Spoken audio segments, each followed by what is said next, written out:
Thanks for being here with us on Good Day State Line. The Burpee Museum has some fun stuff going on this summer.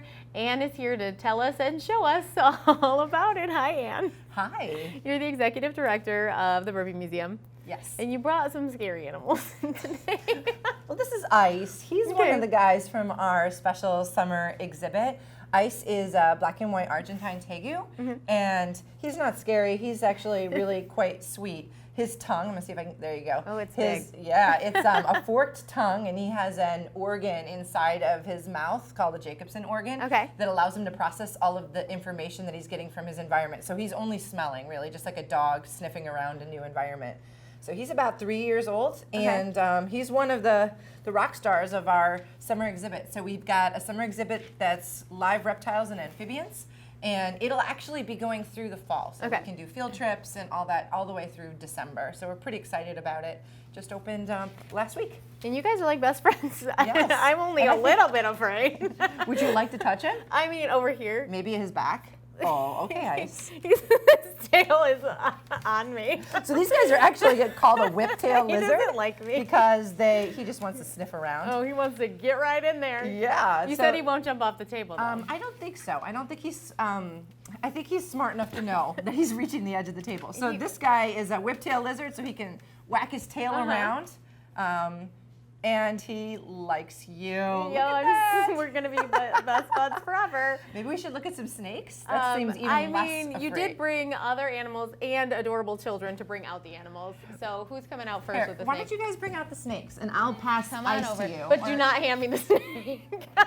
hand these animals to your mother. Do you want to take Ice with you? Very good. Stella and Mikey, right? Yes. Yes.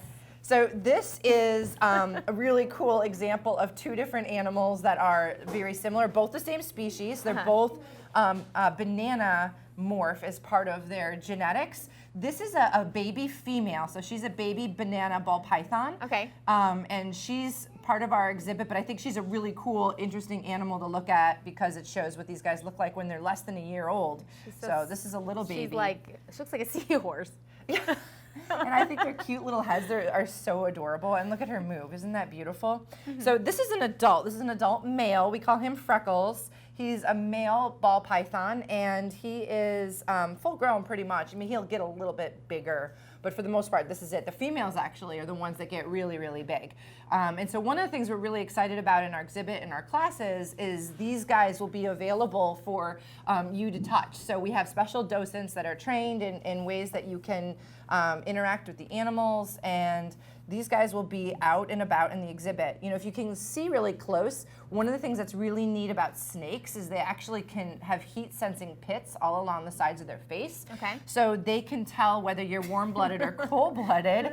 Just he's not good. I don't know if I'm warm-blooded or cold-blooded. So they can sense, like, if it was in a totally dark environment and a mouse comes running by, he'll be able to tell that it's a mouse running by, as opposed to, let's say, a rock that might have been in front of him. So both of these guys are constrictors, so they do crush and grab. All right, we have something else, right? Yeah, let's do a gecko. Hey, little one, can I see that gecko? Well, you know, I'm warming up to the animals, but your kids are adorable, but don't hand that one to me again. Here you go. Why don't you take the baby ball python, please? Okay. Tommy, right? Yeah, and it's Tommy. So this is a crested gecko. Oh my gosh, this is so small. Isn't he adorable? You look so pretend. So he doesn't have any eyelids. Staring me down. Believe it or not, these eyes are covered by a scale-like coating, and when he wants to clean his eyes, he licks them. Oh, Isn't that kind of crazy? He doesn't have a tail because his tail actually fell off, so we call him nubs. This particular species of gecko is from the island of New Caledonia, and they do drop their tails and they do not grow them back. Some animals can drop their tail, like Ice, that tegu that was here. He can drop his tail and he'll eventually grow something of a tail back. This guy won't, and so then he stays nubs. Mikey, you want to bring over one of the lined leaf-tail geckos? Okay, so we got time for one more. The good thing is, if you bring your kids to the Burpee Museum, then when they're 32, they won't be afraid of the animals on the table because they'll actually hang out with them when they're kids. Okay, this guy also looks like a toy, but a moving toy. Good job, Mike. Oh my gosh, look at that tongue. It's black, right? Yeah, his tongue is black. He is a Uroplatus is the genus, so Okay. he's different than the the crested gecko that we have here, because the crested gecko has a prehensile tail, which this guy's tail can hold on, but not nearly as much. It's shaped more like a leaf, and these guys are from the island of Madagascar. Okay. They are nocturnal, and they have just some crazy eyes, and so one of the things we explore in the exhibit is how reptiles and amphibians can see differently than us. Least scariest thing. Is this the one you're going to hold then? I mean, I if think I drop him, will you? He'll jump if you think you're going to drop him. Let him hold you. Ta-da! Ah, okay. Did it. Well, we're gonna have to go because I'm freaked out. So we have Wonderful Wednesdays coming up. You guys have that at the Burpee Yeah, Museum. Wonderful Wednesdays. I'm sweating now. Lots of activities at the museum, science demonstration, live animal interactions, and the fun part of Music on the Rock. We'll have live music that you can attend for free, and that's one of the really exciting things we've got going on this summer, and that's presented by Associated Bank. If I can do it, everyone can do it. That's right. Go You're have brave. some I'm fun proud of this you. summer at the Burpee Museum. Thanks so much for coming, Anne. All right, thanks for having me. Let's see how the weather is shaping up this week. We'll be right back with more Good Day Stay Line.